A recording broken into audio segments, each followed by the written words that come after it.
RMK kappides on luukere ja üleval on kahtlus, kas aastaid tagasi müüdid teatud firmadele salalepingutega puitu liiga odavalt. Küsimus on aastate tagustes lepingutes Estonian Celli ja Graanul Investiga.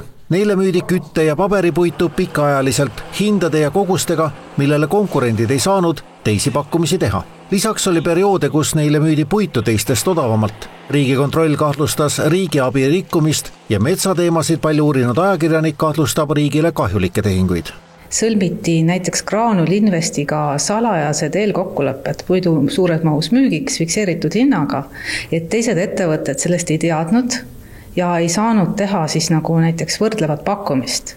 Et see selgus alles nüüd 2024 suvel, et sellised lepingud on olemas. Nüüd tellis RMK analüüsi, mille tulemusel selgus, et kõik oli korras ja riik olevat käitunud tol hetkel turutingimustele loogiliselt. See käigus me ei tuvasta midagi, mis oleks viidanud selle osas, et RMK-l oleks olnud mingid täiendavad huvid seal mängus lisaks ärihuvidele. Pigem näitas analüüs, et tolle hetke teadmise pinnalt olid need lepingud pigem kasulikud RMK-le. Kuna puit on Eestis ikkagi defitsiitne ja oli ka juba aastal 2014, siis olen ka rääkinud teiste ettevõtetega ja neil ikkagi on hingel see, et Graanul Invest sai odavamalt, kui said teised, mis on ka Riigikontrolli auditis ilusti kirja pandud. Esimene punkt on see, et tänu selle lepingu või nende lepingute olemasolule oli võimalik tekitada turule täiendav nõudlus, mis siis omakorda võimaldas RMK-l neid kallimaid hindu müüa.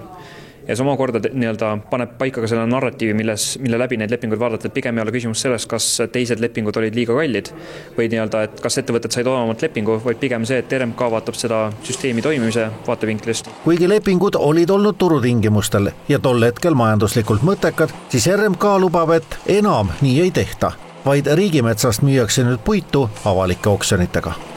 Kas tagantjärgi tarkusega oleks saanud riik teenida rohkem raha? Seda on väga keeruline hinnata. Need on lepingud, mis sõlmiti 10 aastat tagasi ja ka veerand sajandit tagasi, hoopis teistsugune turuolukord. Meil ei olnud neid ettevõtteid Eestis, oli vaja luua tingimused, et need investeeringud tehakse. Teatud puidusortimentidele ei olnud turgu. Seetõttu mul on väga raske kommenteerida. Täna oleme aastas 2025 ja läheme siit jõudsalt edasi.